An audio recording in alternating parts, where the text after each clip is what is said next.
What's up guys, this is Tabletop Vibes, and today we're taking a look at Pantheum Demigods of Olympia by Archwood Games. Jason? So with this game, I came back a day early for my time off. I see Adam's been solo for a while. I have been, so thank you, welcome back. Right, thank you. Because when I saw how this game looked and the fact that it is Greek mythology and gods, demigods, and and it is engine building and it is like place interaction, manipulation, influence. I mean, those are all like the things I really like. So I said, Adam, I'm gonna come back. We're gonna shoot it together. This is gonna be a lot of fun, and the game was a blast. I was the god, and then my demigod. I mean, we're both gods are back. Yes. Julio Miguel, Jason and Adam, awesome and powerful gods. So I was Hera, the queen of the gods. That's the god I personified. Of course, I took on Ares. Of course. That's just my thing. You can also play as Demeter and Apollos. Yes, so those are 4 gods. So in this game, the world's been destroyed by a cataclysmic event. And, right. The gods versus the Titans. Right, exactly. And so it's slowly rebuilding, but those pesky humans, they kind of take a little while to build things up. They need a little help. They're pretty much useless. Yeah, they're totally useless. So they need a little help from their gods. So you're going down on the plane of existence, and you're going to try to reform things into these mountains and forests and rivers or oceans and water throughout the land, forests and mountains. Yeah, so you're gonna try to rebuild it, but you have your own plan. That's not the same. Your own divine plan. That's right. That's not the same as your other god's plan. So that's really the game. Is you're trying to manipulate the board to make it follow your own plan. Yeah. And story old as time. Exactly. My divine plan. My god wants to do something. His god wants to do something. So obviously we're competitive. So we're going to And along the way you need helps. And how you do this is you're going to be recruiting demigods. Yes. They're going to help you. So that's kind of the general overview of the game. Yeah. So again, you start off. You pick your god.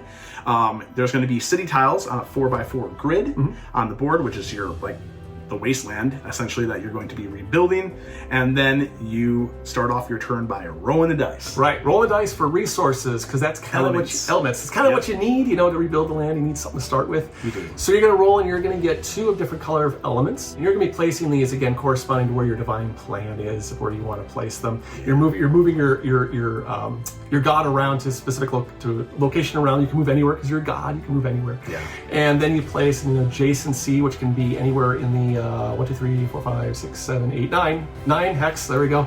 Pretty much all the way around. Yep, all around where you're at. Unless I'm in my own location next to yours, then can't put it where other gods are, because they're like, get out of here. Yeah. And you can't go where other gods are because again, there only can be one. There can only be one in the space. So you're going to gather those elements, and then you're going to decide on an action that you're going to be doing. And you have a cool little column board, and so you have green action, which is usually place. You have a red action, which is usually shift, which is you're going to shift an element that you're placing down on a past turn, and then you're going to have a blue action you can take, which locks down that city tile to then populate. Right, you're going to lock it down. You're going to really kind of create the landscape. Raise the mountain. Do the streams. And so you can only have one type of element per city tile, and most of the time, it costs 3 elements of the same type, unless you have a demigod that lets you break that element on 2 tiles. Yeah, that was basically how you won the game. It is. I actually won this game. Yep. Boom, baby. What? 7 points, it's fine. But I finally won, and I think it won because I had a demigod that let me, I can lock down the location with only level 2 location with elements. Right. So again, as Adam said, the green is mostly for the placement. This is where you're going to place out the elements. The red is shifting. The blue is lock. But it's not exclusive to that, and that's where the demigods come in. So after you do your action, then you have the option to buy those demigods, and they have a resource cost, and it's going to be your 3 elemental colors, or you have some ones that require multiples. But they also have all abilities, and with these abilities, you decide where you're going to put them in one of your 3 slots, depending on the color of the god. Right, unless it's silver, which then is a wild, can go into any of the 3. Right, and then the benefit of this is when you take a subsequent turn, then when you activate one of those columns, so you have your green, I'm going to put another green demigod there, it activates both abilities, and that's where the engine building aspect comes from. Yeah. And it works until you get your engine thwarted, and then it doesn't work so well, Adam. Yeah, when someone messes up everything you've placed down, Yeah. there's a lot of player interaction. So There's a lot, yeah. You know, Jason was, I was putting, well, he did a really fun move. I undid it the next move. Well, no, not just that. It was, so I was building up a shifting action, engine building. And, and Adam, his thing directly countered it, but it was funny because on the turn... I wasted a turn. Yeah, but on the it turn, was fun. He's like, he moves away, he's like, I don't understand how shift, you know, Oh, this yeah. shifting doesn't really do Why much. is shifting not working so well? I'm like, hold on a second. Wait till it gets to my turn. And so That's then the very next turn I did, I'm like, okay, I'm going to take all your elements, I'm going to shift them over to where I need them. There you go, that's how it works. And then the following turn, I was like, I'm going to move it all back. Move back I don't even know. It wasn't even because, it was just to undo it, not even because it worked with my divine plan either, which was really funny, but it was a lot of fun on that aspect. Yeah, so that's good. So again, you're going to be doing this, going through, and you're going to be until you put out all 10 of your favorite tokens. And you do that by when you lock a location with 3 elements, you then lock the location, you put your favorite token out, and then you repopulate the land with forest, mountain, water. Right, so you're going to do this, there's a pool of 10 of them, and when you exhaust all the pools, so it could be like Adam puts out 6, I put out 4, if we're playing a 3-player game, you do 4, 3, and 3. Right. Whatever that, whatever that. It's almost like feels like a race. It is a race. It is because like just because he matches his divine plan better than I also because how scoring works is so that triggers the end of the game. Yeah, that triggers the end of the game. How scoring works though. You all 10. Sorry. Yeah. All 10 go out. Trigger end of game. There immediately. We go. Shut it down. Yeah. Shut it down. Okay. All demigods are now done playing on Earth. Right. And then so how scoring works is you kind of everywhere you have a favorite token, you're going to score. And then you're also going to score off your divine plan based off the city tile. Right. Whatever the tile has, so if it's a 3 or 4 or 2. Yeah. So you can get out your favorite tokens, or you can have out your, or you're going to have really match your divine plan a lot.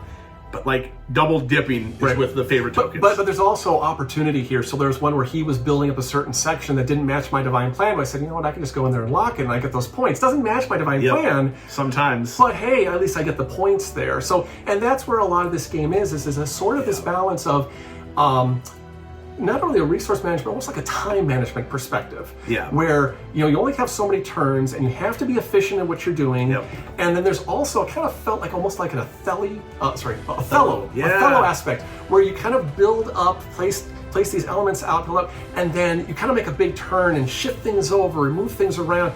And it really kind of had a bit of that feel as well. And then the other aspect is you still got to worry about adjacency. Yes.